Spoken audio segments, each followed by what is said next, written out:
Okay, hello everyone, this is First Fire here, or I go by Eve when it comes to playing Cardfight Vanguard, and today I'm going to show everybody my WGP Season 3 Top 8 Minerva deck profile. So I managed to finally win Kagetsu, let's go! So okay, to go on with the deck, you run your usual right line because it's mandatory and you're not playing Tranquilla here, so that's the usual right line, and now we go by the deck itself. So first, we run 4 copies of the new Grade 4 Minerva. She's absolutely amazing and I definitely must play at 4 because the games where you don't see her, well, it's really bad. So you want to increase your consistency for being able to find her because one is being able to see in the top 5 for your right line, and also if you open any copies of her, she's actually just a really good discard fodder because she can always be discarded for your right up, which is very important as you usually have a pretty rough time discarding, but as long as you know which pieces precisely that you're gonna need for your kill turn, it's actually fine. Like, there's not too much of a problem. So you play 4 Minerva. So I opt out to play 1 extra copy of Grade 3 Minerva. It's like, oh, but why would you do it? Because the front row plus 5k doesn't work if you write in Persona. Yes, it's true, but if you do Persona, your front row is still plus 20k, which is still a huge benefit and quite a big killing turn. It's come up once or twice in the actual tournament itself. I used it once, and the benefit for running her is sometimes you have a bit of an issue with your soul. So by being able to Persona, right, it guarantees at least 1 extra soul, and the power is definitely nice. And besides, she's usually just a discard fodder because you'll be able to fetch her back with Verilim later on if you think your hand is actually decent, survivable. You can actually fetch back later. It's definitely not a good piece to hug on from my personal testing, so I usually just discard her if I ever need to. So yeah, just one. You don't want to run many more copies because it's not really our main game plan. So I'm at 3 Angelica. So I'm at 3 because here in the JP side, you get to play with NK Order, which I will go through later, but I'm only playing at 3 because it's kind of the slot I have, because if I were to play one more, I'm actually running 9 Grade 3, like 9 shieldless cards, and that's not including my orders, so it's a bit too much for me. And since you can go through your deck relatively fast, she's also the other target that Rarilim wants to take back, so I put 3 is fine for now. So, but okay, I understand for the English players out there, the Nebula order is not available, so I will actually tell you where you can add on cards later, what I would play for the upcoming English format. So 3 for my personal list. Then now, obviously, one of the most important cards in the deck. We got Vivian. So Vivian here, she's very important. She is very strong. She's basically your main reliable way of getting your Grade 4 from your drop back into your soul. So this is kind of the card that you want to keep recycling back over and over. It's also the card that you want to hug the most if you can, because it's a very good restander. It helps you plus your soul, and it also draws you cards. So overall, really amazing card. She's like your way to spend energy in this game, and also she's actually a pretty good early game card because there'll be some matchups, like let's say Stride matchups. You don't want to let them get their first Stride, so you can actually Grade 2 game with her because she's a +1. So it's fine to use the counter blast early if you think you're gonna play Grade 2 game. So yeah, 4 copies of her, really need to max it out. And it's also amazing that she counts as a Genesis. Now, I choose to play 2 main deck copies of Chamomile, which I understand that most, like, there are lists that don't play it, but my justification is because particularly I'm trying to combo off with Dissection Angel, right? So I'll show a combo list later of my game plan generally. I'll show some lines because I understand Minerva can be really difficult at times to pilot, and in a high stress situation you might screw up your sequencing, and so I'm just gonna show you what are the lines that actually got me the win, because I think 6 attacks is what generally people are prepared for. When you start doing 7, then that's when I think you really start winning, and I've won a lot of my games like that, and sometimes even on turn 3 itself, because the amount of attacks I do is just simply too much for a small hand size to guard. Next, it's an ace unit. you can only play one, everybody plays one, and you're like, oh, it's just an ace unit, he's just jumping. No, there's actually a good justification as to why you play this ace unit. So you have a few good targets that you want to search from deck, one of them being Angelica. So turn 3, you call this 2, pretty solid board. But most importantly, where I choose to use her is on my grade 2 turn. So when you play into Basagra, opening this on turn 2 is pretty crucial, because you'll call it on one side, whatever unit you try to call it to the opposite side, or if it's a booster you can call it behind. But most importantly, it allowing you to rush while giving protection to one unit not dying is actually very big, because in the Basagra matchup, what you want to actually do is perhaps, let's say, oh, here's your Vanguard when you're grade 2, you call this out by ace unit, you actually want to choose to give, let's say we give protection to this camo. You want to make sure that whenever Basagra Soul Blast 2, that she retires something, because if she doesn't retire anything, she's able to draw one, and you'll find out that Basagra usually, if they go first, their hand size is not really that amazing, which is why you want to capitalize on it and let them not have the hand needed to really survive your first grade 3 turn. Yep. So we play one really amazing card. Gets countered by the ace unit though. That has come out a few times. Next, we play the star of the show, 4 Dissection Angel. And yes, at this point, I think everybody's wallets are cringing and like, oh no, but I can't afford this card. How do I do it? So, okay. Sad truth right now is, I would dedicate a lot of my wins specifically to her. I understand that she's a very expensive card, and the part of the text that to me is the most important on her is actually the Soul Blast 2 to countercharge. This deck eats up Counterblast as if it's water and you're in the desert. So by playing, in my case specifically, 7 countercharges, you're kind of able to go full gas almost every turn. And there's a very, very funny combo you can do with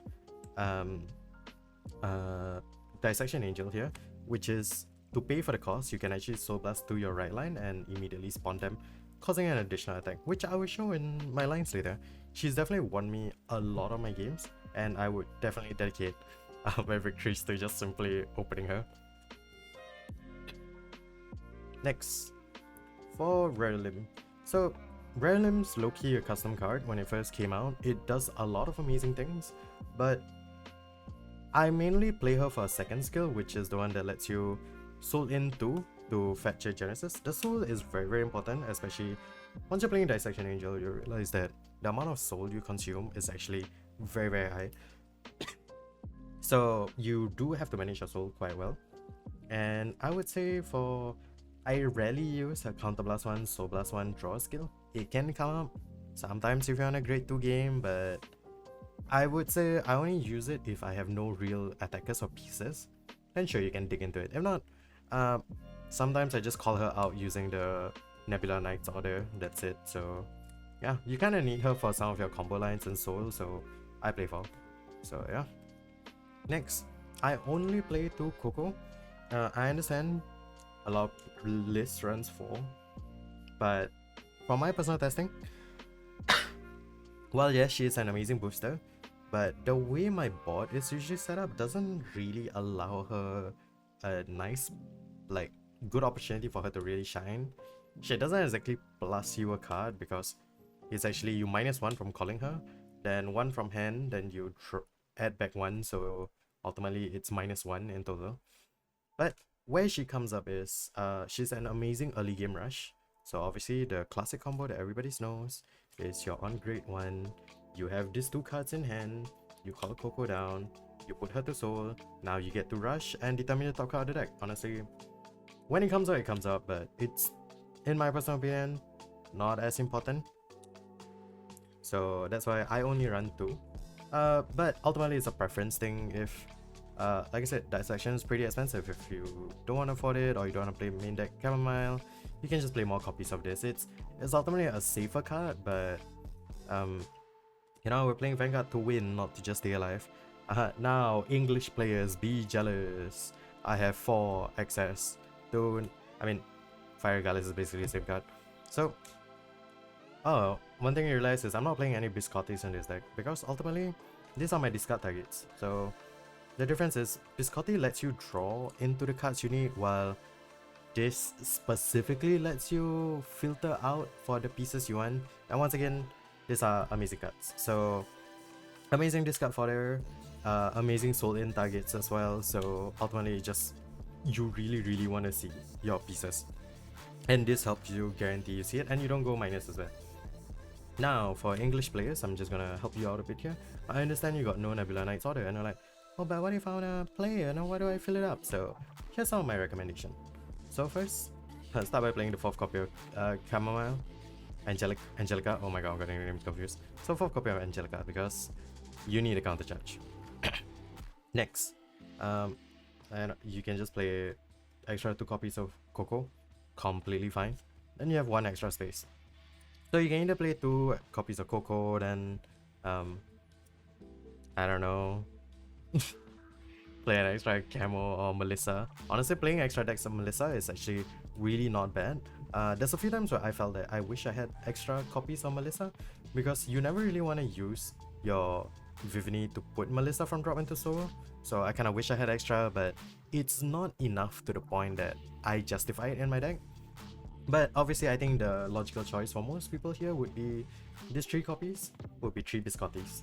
Because I understand discarding for Minerva is pretty rough. Your write-up can be really tough. I mean, it's pretty bad. Your right line doesn't plus you, but it does pace itself back when you go to your turn 3, you write up to your grade 4. It's such immense pressure that you can just swing the tempo back. Yep.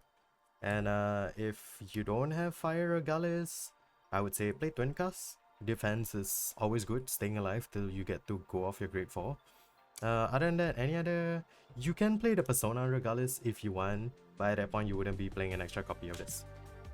Yep. So these are my main deck.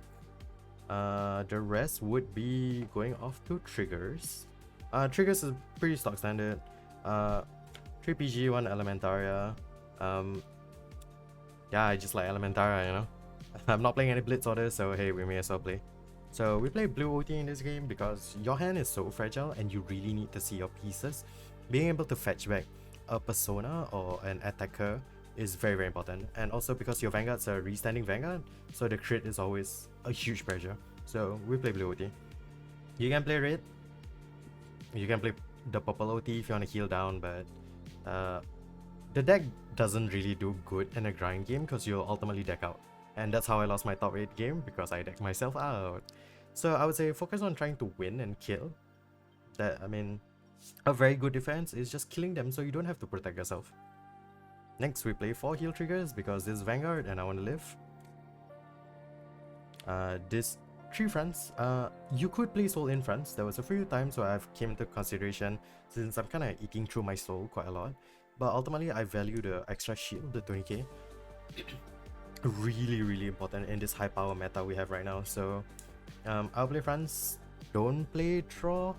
My logic for draw triggers is, or fronts in particular here, is if your Vanguard's gonna do multiple drives, and especially if your Vanguard is swinging while you have 2 standing rearguard, the value you get from front triggers is immense. There's a few times where my opponent has just said, hey, I 2-2 pass, and you know, you check a front, and then that makes it easy, you don't have to think. I wouldn't play more because once again, crit is the way to win, so hence we're playing 8 crits. Honestly, the soul in crits, I didn't actively use it, but it may come up. So in my test games, there are a few times where I did rely on the soul in crit to give me the additional soul I need, but other than that, just play whatever crits you want, the pretty ones, you know. And look, I have a signed one. Alright, now we're gonna move over to a few of the game states I experienced and some of the combos and interesting things that came up. So first things first, I think I'm just gonna show you what an ideal turn would look like. So if I were just to go through, you know, an ideal turn, you wanna see quite a few pieces, but naturally along the courses of the game, you're bound to find some. So I'll show you some very interesting combos we have here. So once again, your grade 4 and soul. Let's have her here. You always want to put this behind your Vanguard because from personal testing, I think this is like the ideal spot. Because if you ever get Coco, Coco wants to be here. Vinny here. And I guess we got an extra soul. So okay, so currently you're on your Genesis turn. So here's what my ideal turn generally end up looking like. Front row is +10. Let's say it's your first turn tree. So 20k to Vanguard. I'll be swinging for 23. So because if they check defensive, then at least 23 asks for 5k. So what I do this is I will Soul Blast, Chamomile, Angelica goes to Soul, Vanguard +5, and I'll call her here. Okay, so and now this is 20. So this kind of depends on let me simulate the counter blast so that we don't go over. So yeah, so counter blast 1 for Chamomile. So let's say we're at 3 damage right now. Obviously the higher damage you are, the more ideal it is and very easy for you to play. So we'll just go as it is at 3. So what personally I like to do is I would like to swing 28 here, right? So because most of the time they might think, oh, you're just gonna swing Vanguard first, but I'll swing 28 here. Put it into Soul, fetch any Genesis you want. Ideally what I like to fetch is extra copies of her because she's very, very important, but if not, if you think you need a counter charge, hey, get Angelica. So Vanguard on swing, we'll play Counter Blast 1 for Viviani to stand, and then next we'll play Counter Blast 1 for Vanguard. So this is where if you had extra copies or an additional Counter Blast, so let's say we have one more, just for the sake of it, the not good card, one more, then you can pay the Counter Blast for the Vanguard. You can Soul Blast 3, 1, 2, and any card. Yep. So you'll be swinging like this, and then oh hey, perhaps the Chamomile comes back here. So obviously we're kind of quote unquote high rolling here, but it kind of happened for most of my games because I've kind of designed the deck around doing this, so I think it's pretty good. So let's say, oh, you drive check, oh no, 3 blanks. That did happen unfortunately. So Vanguard restands. Yep. So then just swings. This could be anything, it could be empty. So in a situation this, you can swing again.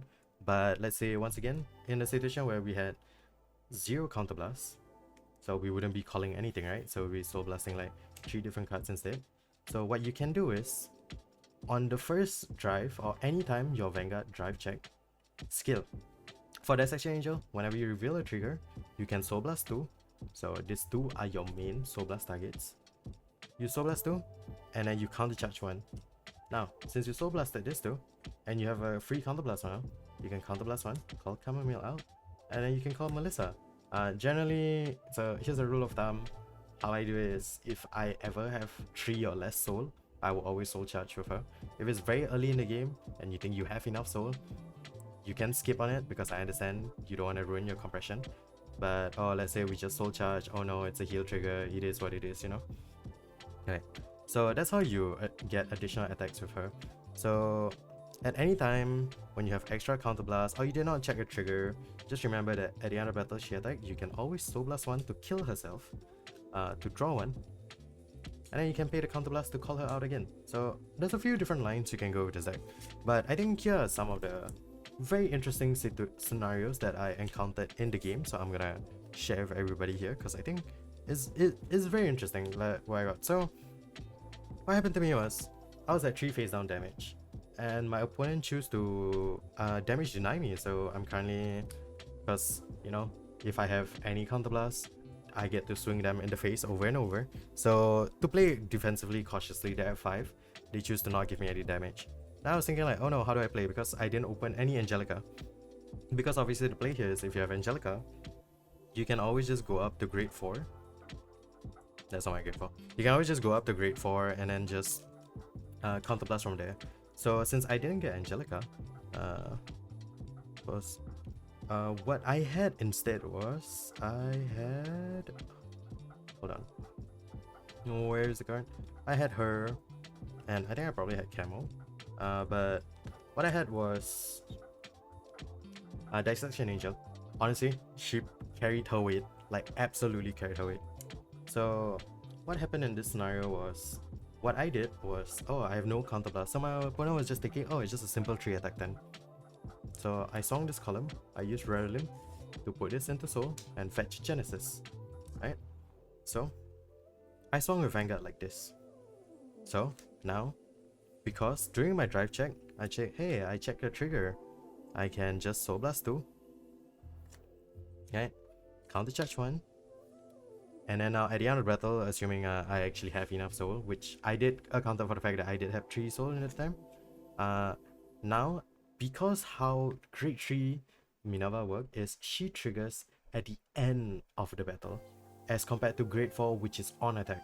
So it's actually amazing that you are allowed to drive check, check the trigger and counter charge, and now at this timing after the battle, you can finally pay the cost to actually Vanguard restand, which honestly won me a game. So I think it won me at one of my top table games. So honestly, I think this deck, there is a lot of ways to play.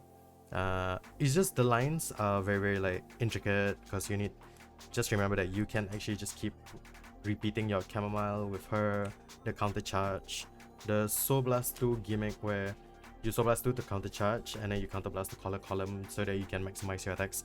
Honestly, I think this game, for Minerva in particular, she really rewards you for knowing your lines very well, and half of those lines is only because you have Dissection Angel, so RIP wallet. So I bought the card when it was part of my slot, so I got it for very cheap.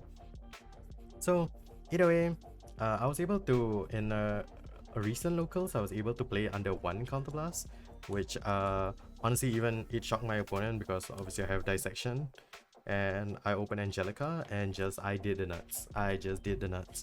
So yeah, with that, it's been a pretty long deck profile. So honestly, thank you so much for any of you who came by, dropped by, and yeah, I'm looking forward to playing WGP finals this season, and hopefully I go to Worlds. But hey, to any Minerva fans out there, good luck to you guys trying to build the deck, and honestly, she's a huge blast to play, because she's one of the decks that, even if I lost, it was very fun playing her irregardless. So yeah, hope to see more Minerva plays out there, and see you next time. Ciao skis, bye skis.